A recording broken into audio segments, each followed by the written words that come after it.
For decades, the pharmaceutical industry tested for heavy metal contamination using a broad, nonspecific colorimetric assay. You dropped a reagent into a sample, looked for a dark precipitate, and made a subjective visual judgment about safety. The ICH Q3D R2 guideline replaces that legacy methodology. It discards broad heavy metal testing in favor of element-specific, route-specific safety limits known as permitted daily exposures, or PDEs. The core philosophy here is that safety is a function of exposure. A specific elemental impurity poses a different threat depending on whether the patient swallows it, inhales it, or receives it through an intravenous injection. This creates an immediate operational challenge. We have raw toxicological data from animal studies, but formulation and quality assurance engineers require exact mathematically sound specifications to control their supply chains. Q3D R2 bridges this gap.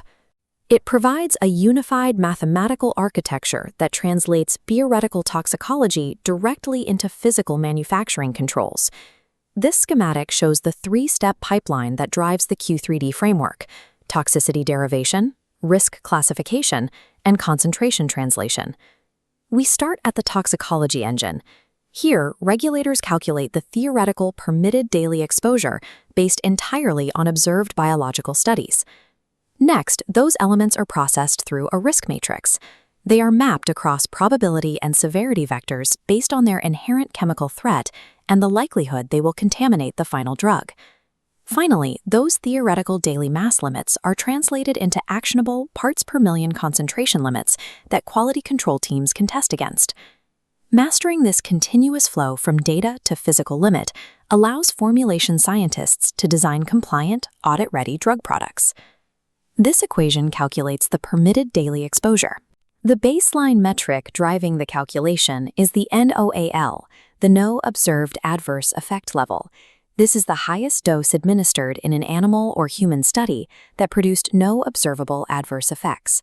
The formula multiplies that safe dose by a mass adjustment. By utilizing a conservative 50 kilogram adult weight, the math builds an immediate safety buffer into the calculation for the general population. To see this in practice, look at the oral monograph for antimony. Toxicology studies established a safe NOEL of 6.0 milligrams per kilogram per day. But raw animal data cannot be applied directly to humans. The denominator applies 5 modifying factors, F1 through F5, to penalize the initial data and widen the safety margin. Factor F1 dictates the interspecies extrapolation penalty. Moving from rat biology to human biology requires dividing the baseline by 5. Factor F2 accounts for inter-individual variability. It defaults to a factor of 10 to ensure the final limit protects sensitive human subpopulations. Factors F3, F4, and F5 apply further penalties for short study durations, severe toxicity indications, or the reliance on a lower quality data point when a true NOAEL is unavailable. After dividing the raw animal baseline by these modifying factors, the final oral PDE for antimony is 1,200 micrograms per day. Because biological absorption varies, PDEs are strictly route-specific.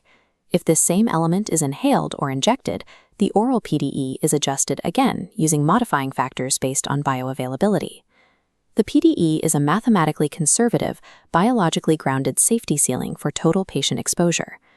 Once the toxicologist establishes the PDE, the problem shifts to identifying exactly where these elements originate in the manufacturing process. This grid maps the ICH Q3D classification system. It categorizes elements based on their inherent toxicity and the statistical probability they will occur in a finished drug product. Class 1 elements are arsenic, cadmium, mercury, and lead. Because they are highly toxic and often present in mined excipients, they require mandatory evaluation across all routes of administration. Classes 2 and 3 pose a conditional risk. Their assessment depends on whether they are intentionally added during manufacturing or if the drug is administered via high-risk routes like injection or inhalation. To successfully control these elemental impurities, engineers must accurately map them to their physical origins within the pharmaceutical supply chain. This flow diagram tracks the 4 contamination vectors. The first vector is intentionally added catalysts. Metals like palladium or platinum are frequently used to synthesize the active pharmaceutical ingredient. The second vector covers unintentional contamination naturally present in the environment. Mined excipients and the purified water used in formulation often carry trace elemental impurities. The third vector introduces elements leaching from the manufacturing equipment. Stainless steel bioreactors, transfer pipes, and milling machines can shed microscopic metals into the batch. The fourth vector is the final container closure system, where elements can leach out of the packaging during long-term storage. Liquid and semi-solid dosage forms carry a higher probability of container leaching over their shelf life compared to dry solid pills, dictating stricter packaging evaluations. A compliant Q3D risk assessment mathematically accounts for every one of these four vectors combining together inside the final vial. Regulators and manufacturers operate in different units of measurement. PDEs dictate the maximum mass a patient can safely consume in micrograms per day. Manufacturers mix raw ingredients by concentration in micrograms per gram. This graphic illustrates the necessity of translating that daily patient limit into strict component-level concentration limits for the API and excipients on the factory floor. The target metric here is the 30% control threshold. This is the regulatory cutoff that determines if active, ongoing batch testing is required.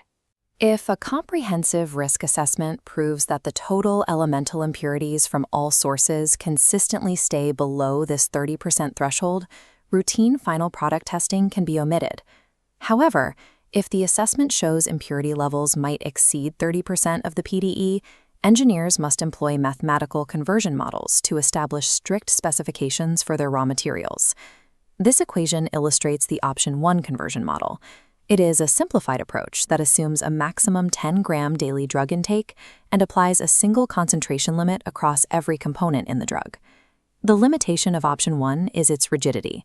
It is often technologically impossible to achieve a universal low limit for specific mined excipients that contain higher background levels of elements.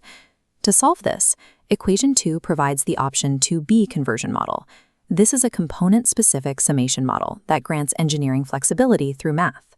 Option 2B allows manufacturers to accept a higher concentration of an impurity in one component, like a mined clay excipient, by mathematically compensating with high purity levels in the active pharmaceutical ingredient. By utilizing these mathematical conversion options, engineers can design feasible manufacturing specifications without breaching the toxicologist's safety ceiling.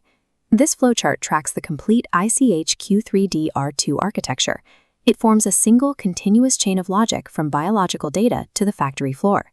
It replaces subjective testing with a biological and mathematical defense of product safety. Quality must be designed into the formulation from day one, rather than tested into a finished product at the end of the manufacturing line. Executing this framework requires tearing down the operational silos between the toxicologists setting the limits and the process engineers enforcing them. The ultimate benefactor of this precision is the patient, who is protected from cumulative heavy metal toxicity, regardless of how the drug is sourced or manufactured. Regulatory compliance requires a verifiable mathematical audit of every manufacturing variable. ICH Q3D R2 establishes the mathematical framework for safe, scalable, and global pharmaceutical quality.